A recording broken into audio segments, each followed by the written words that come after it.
नाज़रीन, पाकिस्तान और अफगानिस्तान के माबैन गुज़िश्ता माह होने वाली सरहदी झड़पों के बाद दोनों ममालिक के दरमियान तजारत तात्तुल का शिकार है। अगरचे झड़पों के फौरन बाद दोहा और इस्तांबुल में मुज़ाकरात के तीन अदवार हुए, मगर कोई काबिल जिक्र पेशरफ ना हो सकी, जिसके बायस एक माह से जायद अरसा गुजर जाने के बावजूद दो तरफा तजारत बदस्तूर बंद है और फजा में बेयकीनी मौजूद है। इस पस मंजर में अफगानिस्तान की तालिबान हुकूमत तेजी से मुतबादिल तजारती रास्ते और नई मंडियों की तलाश में, और यही वजह है कि तालिबान के वज़ीर तजारत नूरुद्दीन अजीज़ी 5 रोज़ा सरकारी दौरे पर नई दिल्ली पहुंचे। गुज़श्ता 2 माह में तालिबान के किसी आला सतह के नुमाइंदे का यह भारत का दूसरा दौरा है, जिससे काबुल की तब्दील होती तरजीहात का अंदाजा लगाया जा सकता है। नूरुद्दीन अजीज़ी ने रवानगी से पहले वाज़ेह किया कि बातचीत का अहम नुक्ता ईरान की बंदरगाह चाबहार के रास्ते अफगान मसनूआत की भारत तक तरसील को आसान बनाना है। उन्होंने यह भी कहा कि पाकिस्तान और इंडिया दोनों हमारे लिए अहम मंडी है, मगर बदकिस्मती से पाकिस्तान के साथ कारोबार बंद है, इसलिए अब हम भारत को ज़रई और दीगर मसनूआत बरामद करना चाहते हैं।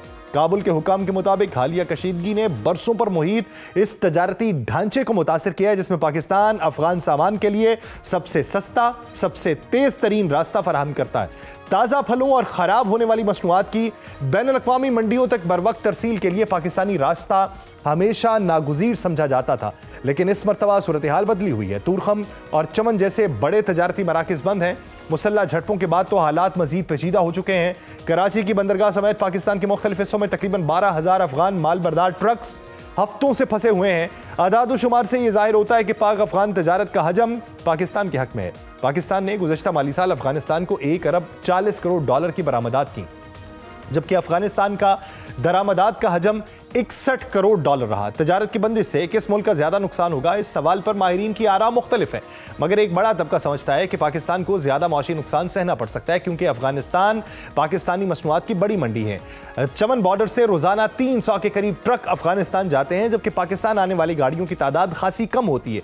चुनाचे इन खदशात का इजहार किया जा रहा है कि इस खला से ईरान और भारत फायदा उठा सकते हैं, लेकिन पाकिस्तान का मौक़िफ़ यह है कि हम मजीद लाशें नहीं उठाना चाहते। अब इस बुनियाद के ऊपर अफगान तालिबान उनके साथ किस हद तक रहेगी, एक बुनियादी सवाल है। पाकिस्तान का मौक़िफ़ है कि सलामती और सिक्योरिटी अव्वलीन हमारी तरजीह रहेगी। डेनमार्क ने भी कलदम तहरीके तालिबान पाकिस्तान यानी टीटीपी की वस्ती और जनूबी एशिया में मौजूदगी को संगीन खतरा करार दिया और कहा है कि ये दहशतगर्द गिरोह अफगानिस्तान के अबूरी हुकाम से लॉजिस्टिक और माली मुआवनत हासिल कर रहे हैं। खित्ते में बदलती हुई सियासी और तजारती तरजीहात, बढ़ती कशीदगी और मुतबादिल रास्तों की तलाश ने पाक अफगान तजारत के मुस्तकबिल को मजीद गैर यकीनी बनाया, और इन हालात में आने वाले दिनों में यह वाज़ेह होगा कि क्या मुज़ाकरात का नया दौर इस इक्तसादी जमूद को तोड़ पाएगा या नहीं। इसी मंजरनामे में बात करने के लिए हमें किया है दिफाई तजियाकार साबिक वफाकी वज़ीर दाखिला lieutenant general retired Moinuddin Haider साहब ने। जनरल साहब, बहुत शुक्रिया आपके वक्त का। जनरल साहब, इस वक्त अगर देखा जाए मौजूदा मंजरनामे में आप क्या समझते हैं कि भारत की तरफ जो झुकाव है और नूरुद्दीन अजीज़ी साहब ने जो डेरे डाले हुए हैं 5 दिन के लिए नई दिल्ली में, ये मुतबादिल तलाश किया जा रहा है या पाकिस्तान के सामने हट धर्मी है उसका मुजाहिरा किया जा रहा है, या फिर इसे कम ज़र्फ सियासत का मुतबादिल कहेंगे? भारत ने इन्वेस्टमेंट की है, वो नए नए सोर्सेज छोड़ता रहता है।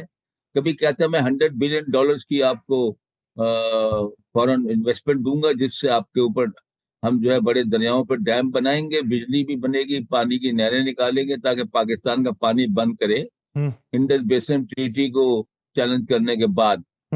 और दूसरी बात जो अब उसने शुरू की है कि ऑल्टरनेटिव रूट ढूंढने जाए। ये जो कराची पोर्ट है जी। ये तो बहुत सालों से इनको सर्विस कर रही है लैंडलॉक्ड कंट्री अफगानिस्तान को। ये सस्ता तरीन इनका रास्ता है, शॉर्टेस्ट तरीन रास्ता है और साला साल से इस्तेमाल में है। लेकिन अब जो है वो भारत ने शोषण छोड़ा है या ये कोशिश कर रहे हैं।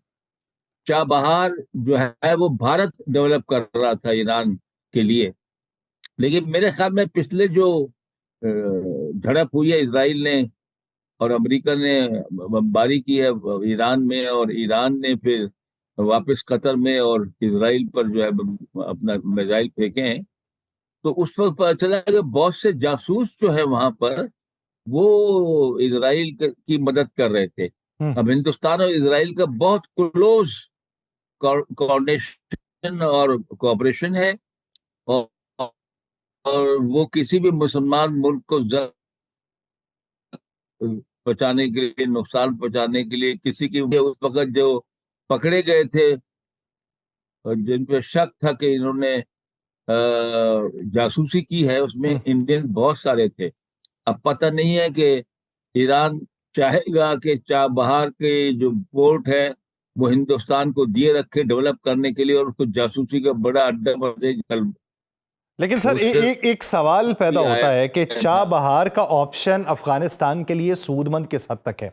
अगर आप पाकिस्तान को देखें तो पाकिस्तान उनके लिए फास्ट ट्रैक है, वक्त कम है, खर्चा कम है। चाबहार का इस्तेमाल वक्त ज्यादा, खर्चा ज्यादा। जब फ्रेट चार्जेस बढ़ जाएंगे तो आपकी तजारत के ऊपर भी असर डालेंगे, और फिर आपकी जो चीजें हैं, जो खुश्क मेवाजात हैं या कुछ ऐसे फल जिनको फास्ट ट्रैक मुहैया होता है, वो अगर पाकिस्तान नहीं पहुंच सकेंगे, किसी और जगह से आप मुंतकिल करना चाहेंगे, तो आपके लिए तो नुकसानदेह होगा। तो ये किस हद तक काबिले अमल उनका मंसूबा लगता है?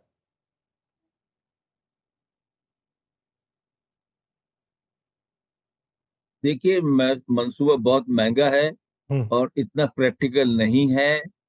लेकिन भारत ने गवादर को बाई चाबहार को डेवलप कर रहा है, और उसने वहां से जमीनी रास्ते भी जो है ईरान के थ्रू अफगानिस्तान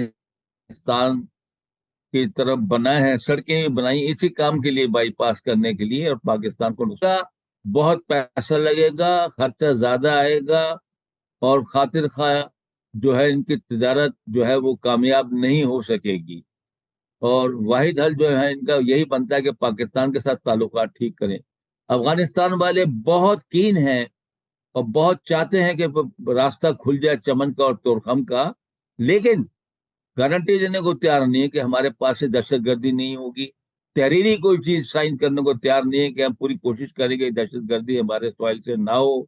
हम्म। तो मतलब ये तो हो नहीं सकता कि जो आपके फायदे की बात है आप हमसे कहें आप मान लें, और जो पाकिस्तान को बेइंतहा नुकसान पहुंच रहा है आपके टेररिज्म से, उस पर जो है कोई आप कमिटमेंट ना करें। तो ये अफगानिस्तान के लिए कोई मतलब ठीक पॉलिसी नहीं है।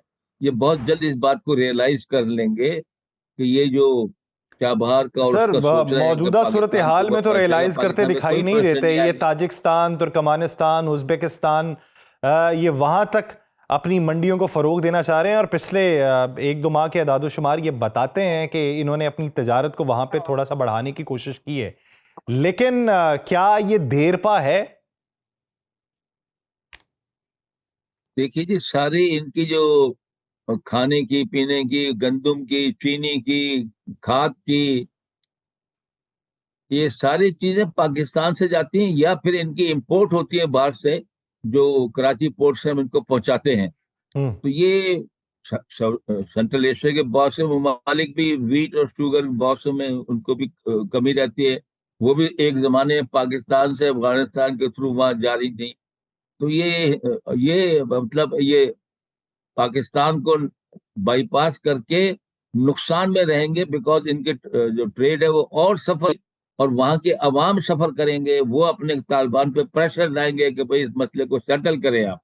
अब तो देखें ना, काफी खबरें हैं, अक्टूबर से बंद है ये, हजारों ट्रक दोनों तरफ फंसे हुए हैं। तो इसका तो उनको हाल निकालना होगा, हम्म। और सोचना होगा कि इस पे गैर जज्बाती अंदाज में और ये पाकिस्तान को धमकी देकर के हम कहीं और तरफ से पाकिस्तान को अपने धमकी ट्रेड देके कर और लेंगे। पाकिस्तान के साथ ताउन ना करके मुतबादिल जो ये ऑप्शंस अफगानियों के हैं ऊपर जिन पर गौर किया जा रहा है, ये ढूंढने की कोशिश की जा रही है, वो देरपा साबित नहीं हो सकते, सूदमंद साबित नहीं हो सकते, नुकसान ज्यादा होगा, फ्रेट चार्जेस बढ़ जाएंगे, तजारत फायदा मंद नहीं होगी। तो इसलिए भारत के साथ रवाबित बढ़ाने की बजाय पाकिस्तान के जो तहफ़्फ़ुज़ात हैं उनको दूर किया जाए तो हालात बेहतर हो सकते हैं। बहुत शुक्रिया lieutenant general retired Moinuddin Haider साहब इस हवाले से अपना वक्त देने के लिए।